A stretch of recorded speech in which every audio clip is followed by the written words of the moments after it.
Welcome to Cracked, the podcast, the program that slays the dragons of mental health by stripping away the shame, embarrassment, fear, and stigma. Because mental health isn't something that affects just some of us, it applies to all of us. Here to shine a new light on areas of mental health that often go unvisited are your hosts, Rebecca Shaper and Sandy Sedgbeer. Hello, and welcome to the very first edition of Cracked, the podcast, Slaying the Dragons of Mental Health, with me, Sandy Sedgbeer. And me, Rebecca Shaper. And we're delighted to be kicking off this new podcast series with internationally respected psychotherapist Malcom Stern, whose latest book, Slay Your Dragons with Compassion, inspired the subtitle for this podcast. Now, Malcom originally trained in humanistic psychology, and he's been working as a group and individual psychotherapist for more than 30 years. He's a co-director and co-founder of OMTimes, the world-renowned platform for leading spiritual teachers and alternative thinking at St. James' Church in London. In addition to running psychotherapy groups and courses internationally, he also teaches occasionally at the SLN Institute in California and Findhorn in Scotland. Malcom joins us today to talk about his work and his latest book, Slay Your Dragons with Compassion, which shares 10 ways to thrive, even when it feels impossible. Malcom Stern, welcome. Thank you very much, Sandy and Rebecca. Malcom, with your permission, we'd like to start by addressing a subject that's becoming increasingly prevalent, and that's suicide. And since this is something that you and Rebecca both have very close personal experience of, I'm going to let Rebecca lead this particular segment. Hello, Malcom. In 2014, your oldest daughter, Melissa, took her own life. It's one thing to have the skills to help others cope with such a tragedy. It's quite another to lose your own daughter in such a painful and tragic manner. And the reason why I say that is because I understand how it is to lose a loved one, because both my parents died by suicide.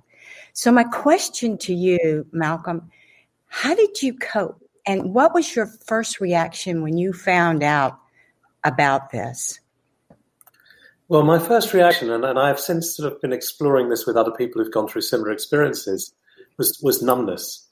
And it was almost like a disbelief. Yeah. And for quite a while afterwards, I kept thinking I was seeing Melissa in the street, or I would hear from her, or something would happen. But actually, I think that the body for me shut down quite a lot for a while the numbness wore in and the shock wore on. And then at a certain stage, bit by bit, it came to, which I think is actually one of the geniuses of the body, that it allows you to let this stuff in gradually. Because I've seen people who've gone to the other extreme where they've been decimated, unable to get off the floor, sobbing and crying for months and months. Yeah, it's almost like it's a defense mechanism that your body's doing. That's kind of how. So my next question to you is, what if somebody really, truly wants to die by suicide, and the other person is trying to say, no, I love you, please don't take your life, you have purpose here? What would you say to that person who is done, over? They want to do it, that's it, and they've done it.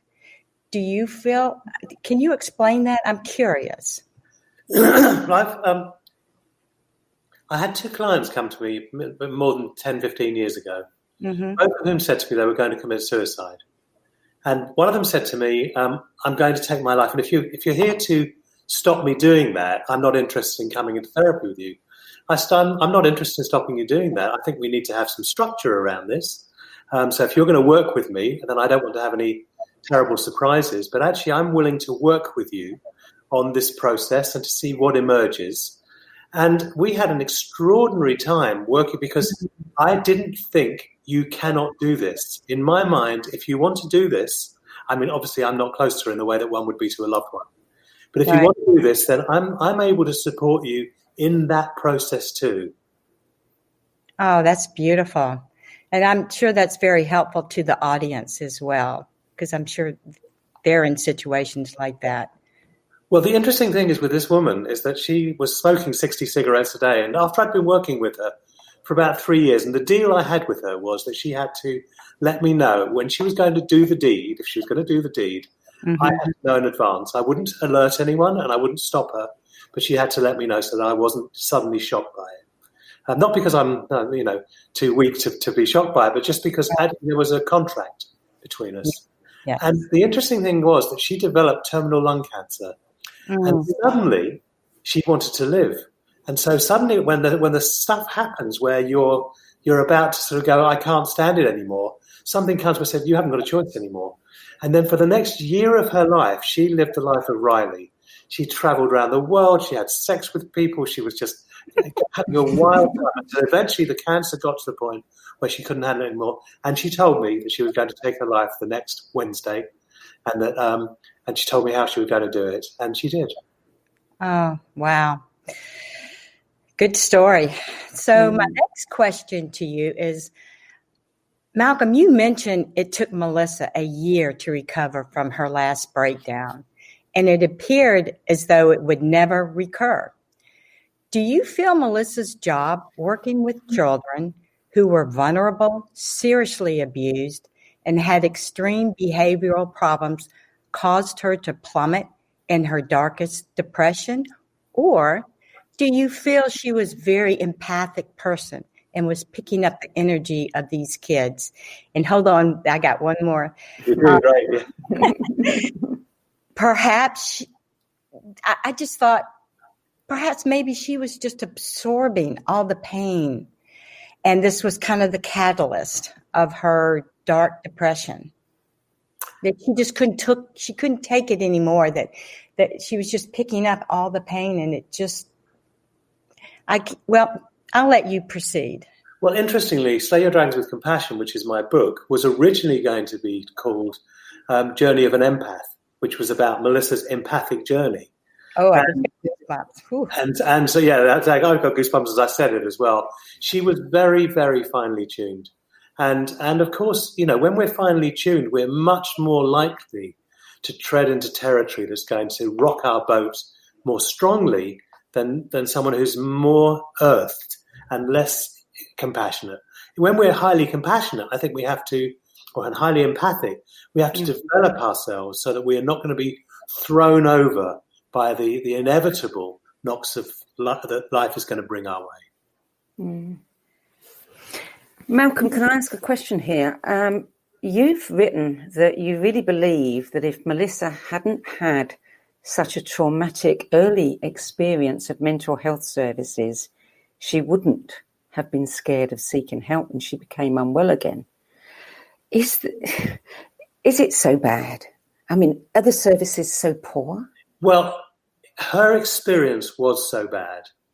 And she was in intensive care psychiatric, and I went to visit her there. She had bruises all over her arms and legs where she was held down. They drugged her up to the eyeballs so that she could hardly stand because they just wanted to. I'm sure that these mental health services have changed over the years, but when this was happening to her, she was brutalized by the system. And she was determined never to go there again and never to touch medication, never to be diagnosed again. She was diagnosed as being bipolar. But I think these diagnoses are a way of putting people in comfortable compartments. And the diagnosis is not the truth of everything that's going on. And what we often need in those scenarios is compassion and connection. Oh, so true. I hear you. I definitely understand where you're coming from. Wow, it's good. I just can't imagine what she was going through in the hospital. It just blows me away because my mother had the same situation. Yes. So that's why I relate so much to you. So, yeah. So, looking at the statistics, it seems that since the 1950s, young adults, certainly here in the UK, have become 3 times more likely to commit suicide, and that 3/4 of registered deaths in the UK in 2018 were among men, which has been the case since the mid-1990s. Of course, in the last year, we've seen, a few more escalations. Why do you think it seems to be affecting men more than women? I think women are better, and this is one of the chapters in my book, is about creating a sangha, creating a community. And I think that for men, it's much harder to be able to find spaces where they can share their feelings, where they can get empathic and emotionally wise supports. We're not used to, as men, being trained into emotional sort of articulacy. And that's, I think, where a lot of the problem is, that we need to create environments where it's safe to say more than, how are you? I'm fine, thank you. Yeah. Yeah. How has your experience with Melissa transformed the work that you're doing in the therapy room? Well, it's enormous, because I think it takes some great shock to shift us. And I was working with someone the other day. It's interesting, people who come to me. I've got 2 clients I'm working with at the moment whose children took their own lives in the last year. And I was working with someone the other day, and she was saying, I know that if I was with another therapist, I'd have to keep checking to see whether or not they could tune into what I was going through, because they hadn't been there. I know with you, you know the territory, and you've been there. And that's what's important, is that we can bring what we experience back into the territory. So it took me a long time. This isn't like I went, the day after she killed herself, I went, oh, great. Now I'll be able to work with people in those scenarios. But actually, I feel like I've been given something at the same time as being, absolutely smashed over the head with this. I've also been given something that's helped me develop, and I know that I've been to almost as bad a place as a human being can go to, and survived and found my way through, and then I can help others to find their way through from that perspective. What was the inspiration for Slay Your Dragons then? Melissa's death was the inspiration. Melissa's death was. And actually what happened is I started to write. I started even 2 days after she died. I wrote a poem that I put on Facebook as a way of letting people know that she died. And I'm not a great poet, but it's like it came from the heart, and it just flooded through me. And so I wrote this poem and a way of letting people know. And I had the most beautiful responses from people. And I realized I wanted to write, and I started, quite soon after, trying to write some stuff around it. And it wasn't hanging together. And it took me it was 4 years later that I met up with 3 young people who were in my group, all of whom were highly empathic. And we talked about setting up support structures for people who were empaths. And then I said, I actually feel like I could write a book for people who are empaths. And that was where the inspiration landed, that actually so the inspiration was really write a book about people who are empaths. Now, my friend Ben Crabe and I worked on this book, and bit by bit, it took us 1.5 years. We structured it in such a way to realize that it wasn't any longer about empaths. What it was how do you thrive when life throws everything at you? What are the structures we need in order to be able to not just survive, but to thrive, to become strong, and to be able to embrace what we've been through and bring it into a new dimension? How did you come up with the 10 ways? I mean, where did they come from? So, I talked to my publishers, to Watkins Books, who have published this book. I said, I hate these 10 ways to do this, 7 ways to do that, 8 ways to do that. But then after a while, we started to realize, well, there are a number of ways, and actually there are 10 ways, but why not say it like it is? There are 10 ways that I've experienced. So what I realized with this book is that I've written myself a manual. I've written myself a manual that these are the practices I need to go through in order to be able to handle life's inevitable storms and difficulties and disillusionments and horrors. I have a quick question to ask you. Do you feel like people who are very empathic have a lot of trauma in their life? 100%. 100% they do. Because I think the more thick-skinned we are, the less we're penetrated by things. I think at the same time we get less joy from life. But I think if we're to learn to navigate life's journey as highly empathic people, which I think is one of the things I was looking at in the initial book idea was that we're on an evolutionary journey, and that the next stage of evolution, it may be Homo empathicus, that, that actually it may be that we need to become so much more empathic in order to be able to be more wholesome and in order to create the next stage of evolution. But I think it's a very rocky journey. And I think we've got to learn to manage that empathic journey. But certainly it gives us the potential to have a lot of joy with people. What would you say to people who are so blocked that they can't touch inside and be empathic? I believe there are souls out there that their energy is just so blocked that they can't go further. They can't. Ram Dass, who's someone I studied with for quite a long time, who's a wonderful man who's recently passed over to the other side. He used to say, if you're in a relationship, and this is bigger than relationship, but this is quite an interesting statement. He said, if you're in a relationship and you're waking up and the person you're in relationship with is asleep and is shut down to all these things, you have two wise choices. One is to leave the relationship. The other is to be in an environment where if they choose to wake up at any time, then you're there with them, but you're not pushing them to go where they need to go. And I think it's a waste of time to be sledgehammering people and to say, come on, you've got to feel this. They can't. We can't when we're in these things. Yes. Indeed. Yeah. Your book is titled Slay Your Dragons with Compassion, which you say is the ultimate learning. Compassion is an interesting word to use. When it comes to mental health, compassion is often the last thing people are met with. I understand why it's necessary, but why is it so hard for us to feel compassion for people with mental health issues as opposed to physical?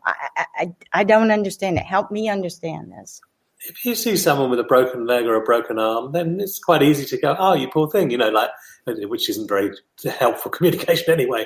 But you're able to feel some empathy, or you see someone suffering with cancer or with some terrible illness, your heart might go out to them. I think with mental health, we're frightened of mental health issues. And I talk as someone who was terrified. My sister Beverly had terrible mental health issues when we were growing up. She was in The Sound of Music on the West End stage. Susan George was my sister's understudy, and she had a serious breakdown. And in that moment, and she'd never fully recovered, in that moment, she was left adrift and in a terrible state of mental health. And I was terrified of what was happening to her. So I kept well clear, and even practicing as a psychotherapist, I used to pride myself on working with the worried well, or the sort of the normal neurotics. And I shied a million miles away from deep mental illness. And actually, the reality is that we have to overcome our fear if we're to really support and help each other. We have to overcome our fear. And rather than say, what's going on with you, it's like, what happened to you? Then inquire, what is it that actually caused them to be in such distress? Where's the line, Malcolm? Where's the line between us being quirky, our own little, peccadillos, whatever, personality things, and something that is considered mental illness? Well, it's interesting because I'm involved with something which we'll probably talk about later, Compassion and Mental Health, which has been an organisation which I've been involved with for the last 5 or 6 years. Interesting, they contacted me soon after Melissa died and asked me to come and be a facilitator there, not knowing that I'd actually lost someone to mental health issues, so I'd lost someone to suicide. And there they have some great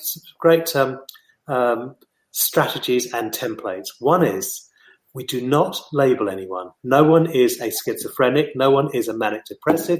No one is bipolar. People are working with what is. And I think we feel safe when we can put it in a nice, comfortable box and go, well, they're depressed. Well, they're bipolar, or whatever it is. Then we can go, then that's the analysis. The diagnosis is often not helpful. Now, there is a line, as you say, Sandy, I think where is the line is important.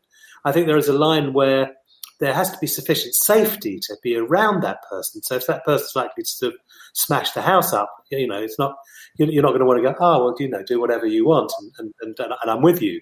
So, but if we can learn to overcome our fear and to inquire with our compassionate hearts into what's going on for people, sometimes we can help them get through something, and sometimes we can create environments where they can be healed, or at least go through their own healing process.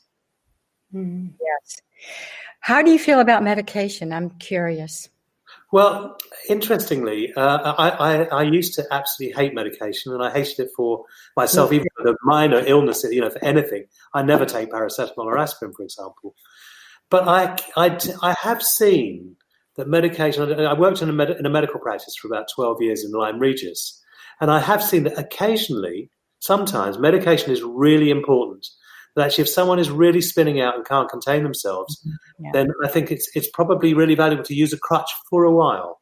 The problem is with medication is that it tends to sort of create a fog and a cloud around us, so that we're not able to find our way through that, and we then lose touch with all the feelings.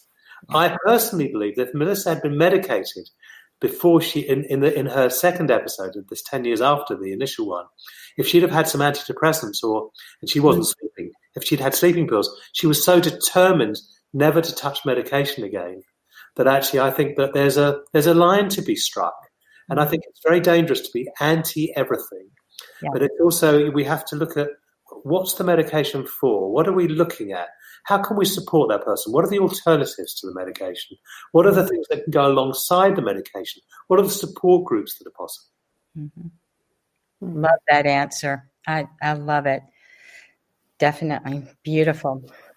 So your first chapter, your first way in the book is doing the work. Yeah. What happens in the therapy room? What does happen in the therapy room? What kind of work are you doing, starting with?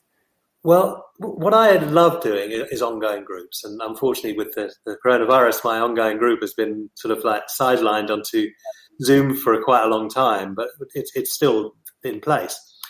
There's something about an ongoing group where we learn to practice the skills of authentic and honourable communication, and also learn how to give each other feedback, which can be received. So what happens in an ongoing group is we get to trust each other. We build trust structures in all sorts of ways. And then we get to look at what's going on. And often I'm listening to people's stories, and I'm not interested in the story. It's what's behind the story that interests me. So someone will be trotting out something they've trotted out 100 times before, and I'll go, hang on. Even the other day with a client, he said something that was a cliche. I said, hold on a second. This was around his son's death. And I said, hold on a second. This is actually, that feels a bit too trite. What are you feeling? And then suddenly his feelings were there. So I'm looking for signs when I'm working in the group room. I'm looking for signs of something that's wanting to be penetrated, something that's wanting to go deeper down into where it can be. And then the group become a really supportive environment, as in effect, a Sangha, a community of like-minded others who are going to support them in the process of traveling the road that they're on and working with whatever it is they're working with. It's like you're saying, I see you, I hear you. Yes. It's exactly right, Rebecca. Yes. Yes. Yes. Mm-hmm. And to me, that would make a person just kind of like someone really understands my soul, understands who I am.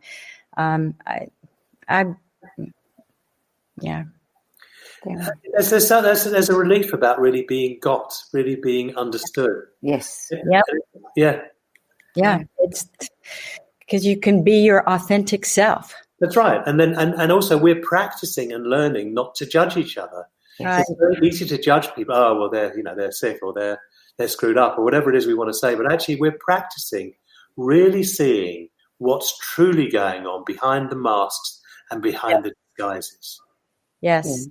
Yeah. And it's important not to feel isolated. I mean, many people, if they're struggling, feel there's something wrong with me because I'm struggling and other people aren't. Being in a group and seeing that other people are struggling too makes it better. Actually, it empowers us. If when we see that other people are struggling and they're learning to cope with it, we get empowered. And then we feel more trusting about sharing the deepest stuff that's going on for us. Yeah, for sure. Well, you're listening to Crack the Podcast with me, Sandy Sedgbeer, and my co-host, Rebecca Shaper.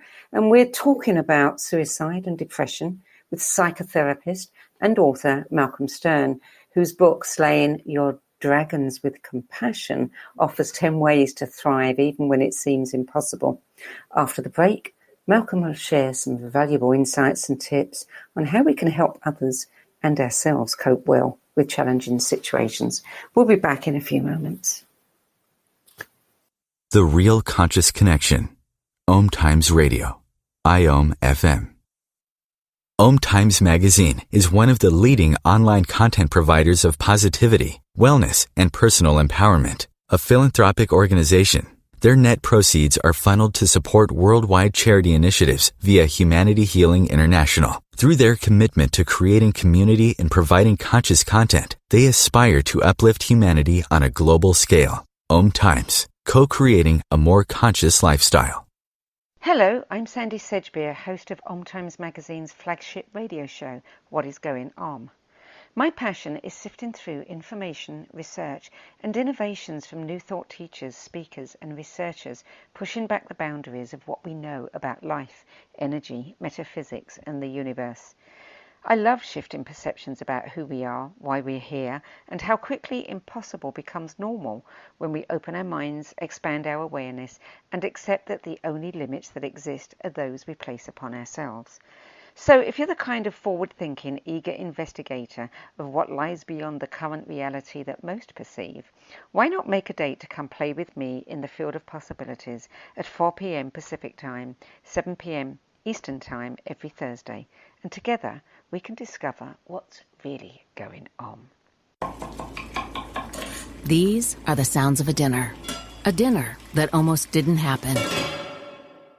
A dinner now served, thanks to people like you. Due to COVID-19, 17 million more Americans may face hunger. Feeding America is helping our neighbors in need. And if you're able, you can too.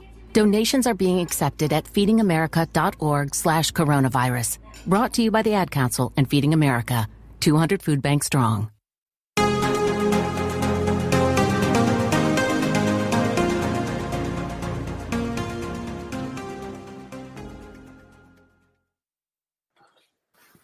Welcome back. Malcom, one of the chapters in your book is called Tuning into Your Radar. Can you explain what you mean about being in touch with your radar? Is this the same thing as intuition? Yes, it is. It's really about that we have six senses and that we override our sixth sense, often in favor of logic.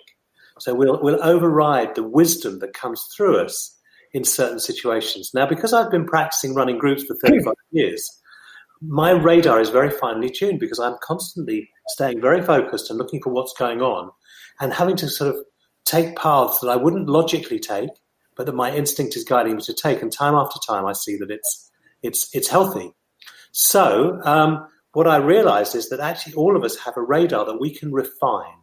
And if we can practice refining that sixth sense, we can start to trust it more. You know, it's that moment where you're about to step off the curb and suddenly something stops you and then a car whizzes around the corner, which you hadn't heard and hadn't seen. You'll be thinking of someone and they'll ring you. You'll think, oh, I must do that. And then suddenly that's what you have to do. So we're often getting messages from our wise self. And my understanding of that is do the work to develop the radar, to refine yourself. So meditate daily. Do things that are going to make you into a clearer vessel where things are not so muddy and we're not so full of thought all the time. And there's time for instinct and intuition to come through. Why do you feel some people don't want to tap into their radar? Do you think it's fear? Oh, yeah, it's fear. You know, we trust the head. We just keep going with the mind, you know, like, if you do that, then you get that, and I don't need to look at that, or I don't want to feel the vulnerability. Yeah. And that's the thing. I don't want to feel the vulnerability that's about what it is to tune into the radar. Yeah. Can you explain a little bit or give a little bit more example about using your head versus your radar? Yeah, so, we are very cerebrally based people. We like to think our way through, or we've been taught to think our way through things. Mm-hmm. Actually thinking it takes round and round in circles. And there's something about slowing down the thinking process and tuning into the other process, which is the feeling process, the intuitive sensing process, which can help us to find answers we wouldn't necessarily find under our own steam. And often we can think we're guided or we're inspired, and of course we are. And I've just seen that Michelle's put up on the chat box, inner voice. It's exactly right. It is the inner voice that is there that can speak to us, speak through us. Do you feel deep breathing really helps that as well? A person just does a lot of breath work to help them tune into their radar as well? I think whatever we can do that will slow us down, that will stop us from some racing thoughts, will help us get in touch with that radar. And I think the more we can find practices to do that, then the better we're going to be able to access that. Hmm. One of your chapters is about finding your purpose. And, many people struggle when they don't feel they have a purpose. I've been there myself when I think, oh, what am I going to do next? And it's, a strange place to be. But COVID has had a significant impact on young adults, those that can no longer, go to university or take their school exams, who are feeling as if their whole future, their whole purpose has been taken away from them. How do we help them find purpose at times like these when the purpose that they were working towards isn't there anymore? I think we have to adapt. We have to find ways of adapting that, for me, I'm not running groups at the moment except on Zoom. It's quite painful. I'm used to sort of stepping into the magical circle and waving my wand and things happen. And I love it. And I'm inspired by it, apart from which it pays me. And so I'm not able to do that. But actually we can do, again, I've seen Michelle's put up pray. There are ways of doing this. Purpose isn't just about our job. Purpose isn't just about what it is we're going to do. And one of the things I write about in my book, Slay Your Dragons with Compassion, where is it there? There we go. One of the things I write about in my book is about a bus conductor, when there used to be bus conductors before most of your time, actually, but there used to be bus conductors, and this bus conductor would just joke and play with all the passengers. And the bus was like a beautiful environment. And I used to hope that he would be the conductor on the bus that I would catch every morning. Because I just loved what he brought. And so for him, the purpose was about creating good feeling in people.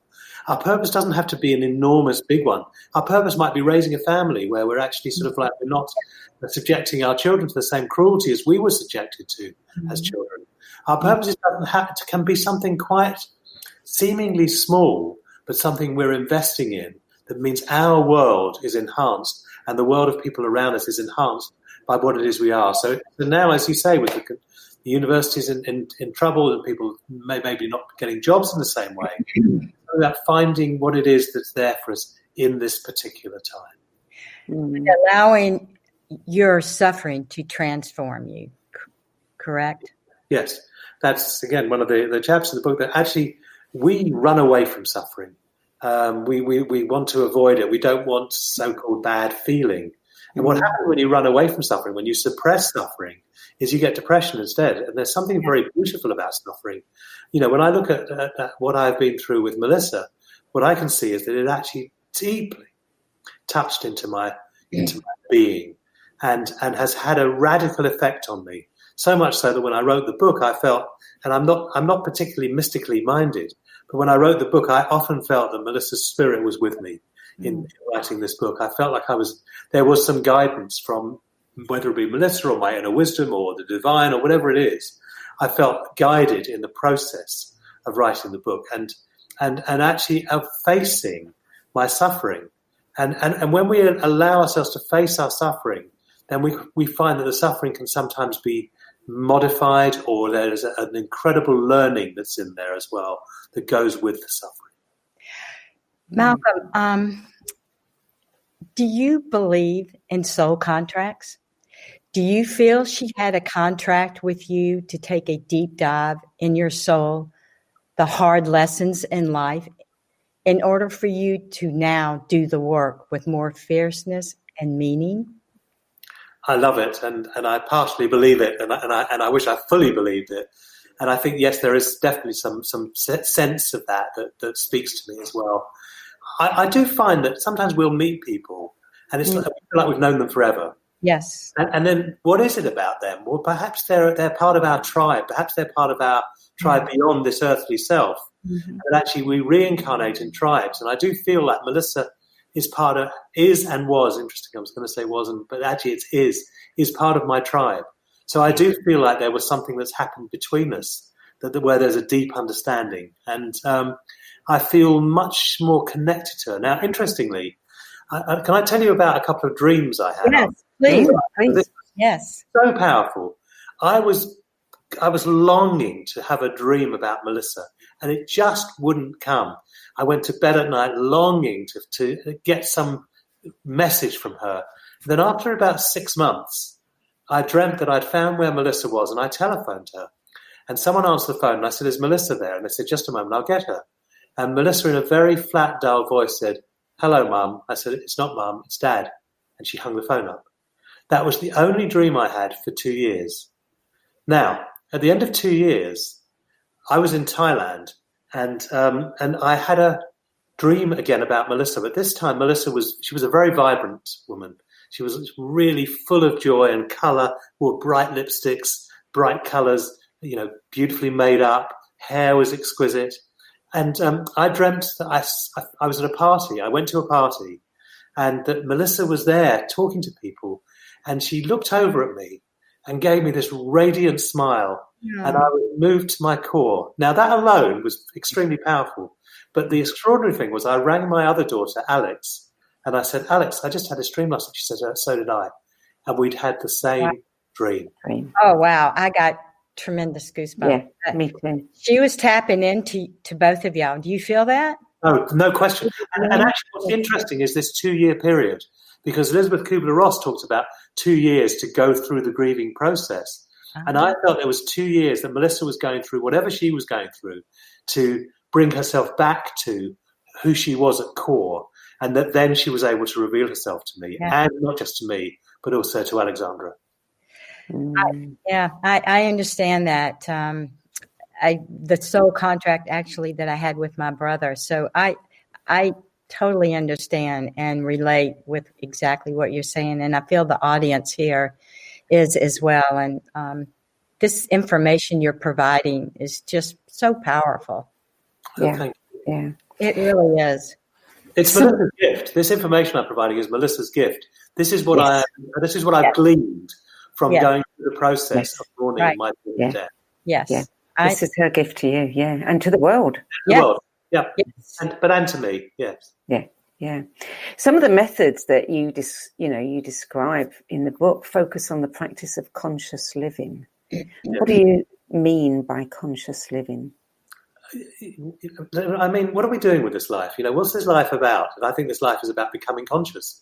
And this life is a journey where we're going to be confronted with lots of lessons. And we're either going to take the curriculum and learn the lessons, or we're going to resist them like hell.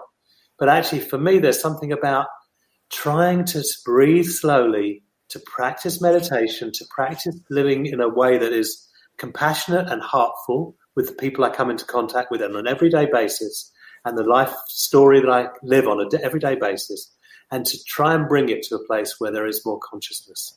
And for me, that brings me joy. When I feel like I'm attuned, then I'm living consciously, and I'm living in alignment with my deepest morals and integrity and place of understanding. Your approach involves finding where the heart is and helping individuals access their truth. What do you mean by finding where the heart is? Well, there's the mind that will tell you all sorts of things, and there's the heart which will tune in. And well, you're talking about the radar now. Now we talk about the radar. That's where the heart is. The heart is with the radar. Right. Okay. And when we actually have the heart in play, that's good. Actually, I should have put that in the book, and I didn't. But that just clicked it in for me. But actually, when we can tune in with our hearts, then we tune in at a much deeper level, and then we stop. Then we lift the judgments. Then we can see behind the facade or the mask that's being presented to us, and we touch in to the deep essence of every human being. At a deep essence, every human being is magnificent. And it is imbued with spirit. It's just that we've built some very heavy stuff to stop that from becoming part of who we are, to hide. Yeah. So tell us about the compassionatementalhealth.co.uk. I mean, you said a little bit earlier. How did it begin, and what is its purpose? Well, there was a woman called Bridget Bowen, and she started Compassionate Mental Health. She'd been through a series of mental breakdowns in her 20s, and the psychiatrist had decided that she was incurable. And she went to Thich Nhat Hanh's community. Thich Nhat Hanh is one of the great Buddhist teachers, I'm sure you know. And she went to his community and learned to meditate. And she was able to heal herself of this mental illness, mental conditioning, whatever it was. Wow. And she realized there were ways of dealing with this that were outside the normal medical model. And so her passion became about creating environments where other people who are struggling with mental health issues could be enriched by going to those places. So she started this series of gatherings, conferences called Compassionate Mental Health, and she telephoned me. I think it was in around 2016 maybe, and said she'd heard I was a facilitator, and said, I'm really interested in having someone hold the space for these gatherings. Would you be interested? And I said, yes. She had no idea about Melissa having taken her own life. And I thought I was going there to educate people about, I was going to be the facilitator, educate people. But actually, the first gathering, there were about 100 people in Wales. And some of the people were in the mental health system still, some had been through it, some were doctors and psychiatrists who were part of it. There was a whole range of people, and we were like a gathering, a community of people with some very wise voices there. And I was so educated by people's attitudes towards mental illness. And I realized I was as thick as you could possibly be around mental illness. And I had a lot to learn. I had lots of experience around the psyche and psychological well-being, but I had very little experience around what was seen as mental illness because I was so terrified of it. And I had no choice but to face it because my daughter had been claimed by it. Mm-hmm. So Compassionate Mental Health for me was an amazing gathering where I met some extraordinary people and I was able to have dialogues which were so deep and so educational. And there were normally 2 or 3 days of meeting, having workshops, of having large group sessions, of having small group sessions. And in that time, during those sessions, there was such deep sharing. And the work that I did running groups, I ran a group called Telling Our Stories. They were so profound, what people had been through. And people were able to share things that they'd kept hidden forever because they were so terrified of being judged harshly. And in the realization that they weren't going to be judged, a healing came across. It's not all pretty please where you just tick the box and suddenly everyone's healed. But this was a step towards mental well-being that had been running, has been now running since, and unfortunately we're not able to meet face-to-face yet, but we're looking to meet again when we can. And there is a website, compassionatementalhealth.co.uk, where you can read about this. I love that word, compassion. It's a word... It feels like it's a word whose time is really now. Yes. We've been so not compassionate for so long with ourselves as well as with each other. That's right. And with us, you see, that's where it starts. It starts with ourselves. We judge ourselves. Yeah. But actually, if we can start to have compassion for this beautiful being that we are and realize that our lives have sometimes blocked us or molded us and have forced us into a place of despair or fight or flight or whatever it is, and start to come to some compassionate understanding that we are blessed and beloved. And actually, if we see that, we recognize that there are forces that influence us. And it doesn't have to be all mystical. It's actually, most of the great spiritual traditions talk about the wise inner voice, the still small voice within us. And that's the place where compassion lives. And all of us have that. And occasionally, I find meditation a very important part of my practice as a human being. Occasionally, I'll touch into the place where there is great joy in accessing the essence of who I am. What would you say to someone who finds it really hard to feel compassion? Yes. I would ask questions. Rather than try and educate them, I would actually try and get educated. I'd ask questions. What is it? Can you remember a time when you felt compassion? What was it like for you as a child? And often you'll hear something like, well, perhaps they got beaten as a child and that compassion in them got blocked because they learned to step back from being who they were. Perhaps they were maltreated as an adult. Maybe they were abused in relationships. And so that compassion itself had gone down. I think if you face and confront that in yourself, then you can start to find where the compassion lives again as well. Mm-hmm. Yeah, the compassion and loving yourself just as who you are. Yeah, it's beautiful.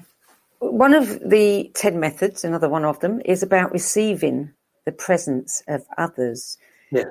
What does that look and feel like? And for somebody who is struggling and feeling very depressed, often they do not want other people around. So it's very hard for them to receive.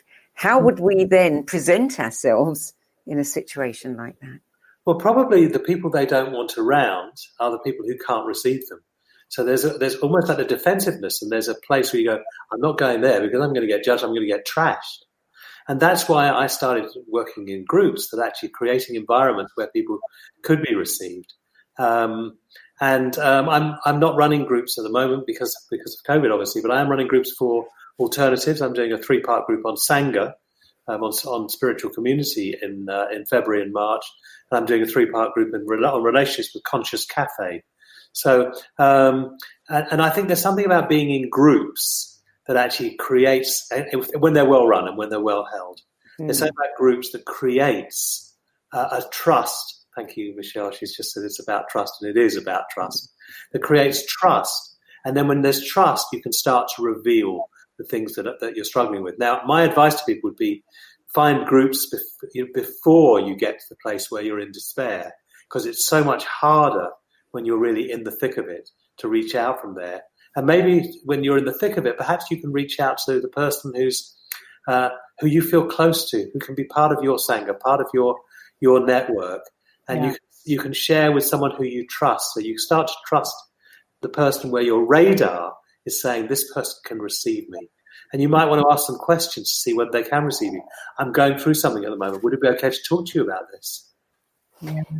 You know, Byron Katie has this wonderful thing that when she used to go and give free talks, she would encourage the audience to get in touch with somebody who had, been a little bit trained in her work. And people would start these groups and they could continue to do the work in a circle group. And America was full of groups like that.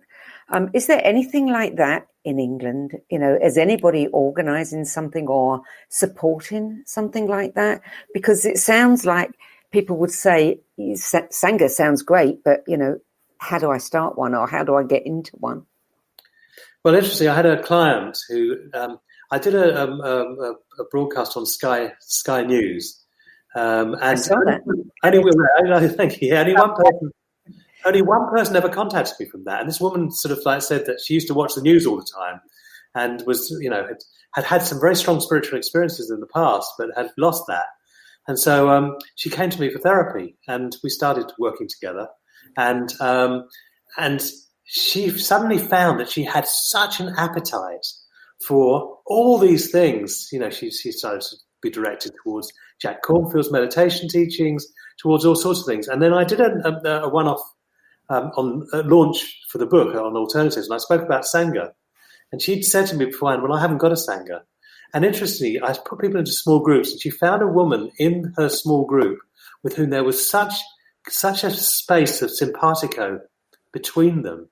And they meet every single week, and have been meeting every single week for many months now, where they support each other. And so I think it's not about having to find something amazing and magnificent and enormous. It's just about taking the risk with someone with whom you already have a sense that there might be something, and also trusting that the universe or that life will guide you to the right people as well.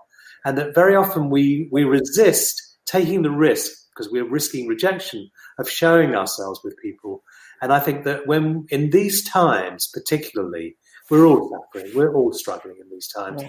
You may be struggling less than others, but all of us are going through something, and we need Sangha. We need community. And Michelle's just said someone you click with, and I think that's right. It is someone you feel I have a connection with that person. Because a friend of mine I was talking to today, and my friend said, "Oh, how's Julian? Julian's my flatmate who I used to live with, and I've moved recently to Totnes in Devon." And I haven't spoken to him for weeks, and my friend said, "It's up to both of you to keep the relationship sustained." So just before I came on this, I rang him, and he was so pleased to hear from me. But we'd both been sort of coy about contacting each other, and actually, so we have to take risks with people who we know have got some heart connection that we can tap into. You think part of that is the energy that you have with that individual?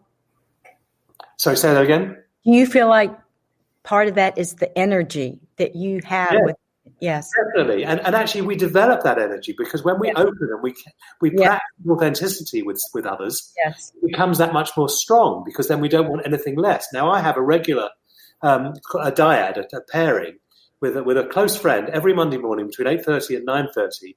I have a pairing with my friend Nick, and it's on Zoom, and we take half an hour each, 20 minutes each to talk about what's going on in our lives, whatever we want to talk about, and 10 minutes for reflection.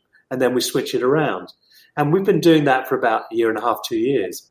And it's such a powerful place because we're feeding that connection together. These things don't just come from nothing. We have to work on creating structures that will support and nourish us. Mm-hmm. One of the worrying things that I've observed since COVID is how people are getting so inured to being detached and distant from one another, that they're going more and more within themselves, which is not a bad thing, but at the same time, they're finding it harder and harder to connect with others. Well, I think it's going in themselves in fear. Now, interesting, every day I take a walk on Sharpham Drive, which is a local beautiful walk around woods and a stream, and it's just it's an exquisite walk, and sheep in the fields, and it's just magical scenery. And I was walking today, and I noticed how many people were walking completely because they're trying to stay safe. They're also staying out of relationship. Yeah. And then I noticed the people who would smile and say good morning. And I noticed the people where I felt there was some sense of heart connection.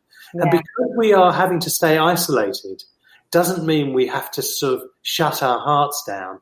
And it's even more in our interests to smile at people, to open our hearts, to see people and see that they're there. Make eye contact, smile, make eye contact, allow ourselves to be interested in another. It doesn't mean we have to have lengthy conversations. It just means tune in and connect. Yeah, be open. We only have a few minutes left. It's gone very quickly.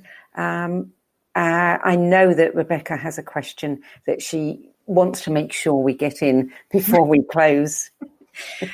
Rebecca. So Malcolm, in your view, what would be the ideal approach to mental health look like? That's what I'm trying to say. That's a very good question indeed, because I have thought about this, obviously. I think people would go into compassionate environments when they needed to, when they couldn't cope out in the world anymore. And those environments wouldn't be about drugging them so that they can hardly move and cause less problems. Those people would actually create a safe space for people to talk, to make contact in community. And I think R.D. Laing in the 1970s and Joe Burke, who set up the Arbors Association, where the therapists and the patients lived together in community and in environments. And that was extremely powerful. Now, Joe Burke is a friend of mine now. He's in his 80s.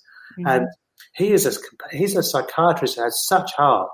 But I've met some psychiatrists who are so cold, who just know how to prescribe drugs, but don't know how to meet the essence of an inner human being. Whereas Joe, his patients loved him because he was full of heart. And heart is what we need. We come back to that place of heart. That's a perfect way to finish this show with that message. Unfortunately, we're almost out of time. So, Malcolm, thank you so much for joining us today. And also thank you for allowing us to steal your title and add it to this show. I feel like it's shared. I'm touched that you wanted to use it. But can I just say something about that title, Slay Your Dragons with Compassion? So I was listening to a song. Have I got half a minute or so? Less than half a minute. You've got about 10 seconds. A song which had the line, "Slay your dragons with compassion," about 25 years ago. And I went, that's a great line. And I've been using it in my groups ever since, and I knew the book had to have that title. Yeah. I love it. And thank you so much. It was so compelling. I've learned so much, and I love learning from people. And you definitely have a huge mark in the world. Thank you. Thank you, Rebecca. Thank you, Sandy. Lovely to see you guys. And thank you to everybody watching. Slay Your Dragons with Compassion, 10 Ways to Thrive Even When It Feels Impossible is available online and in bookstores. And you can download a free excerpt of today's show. Not just today's show, of Malcolm's book on crackedthepodcast.com website. You can learn more about Malcolm's work and his books, which include Falling in Love, Staying in Love, How to Build a Strong, Lasting Relationship, at his website, malcomstern.com. And if you're seeking support in the UK, check out compassionatementalhealth.co.uk. We'll be back at the same time 2 weeks from now. Till then, it's goodbye from me. And goodbye from me, Malcolm. Thank you again. Thank you so much. It's been lovely. And remember, there's a crack in everything. That's where the light gets in. That's why I got the sign.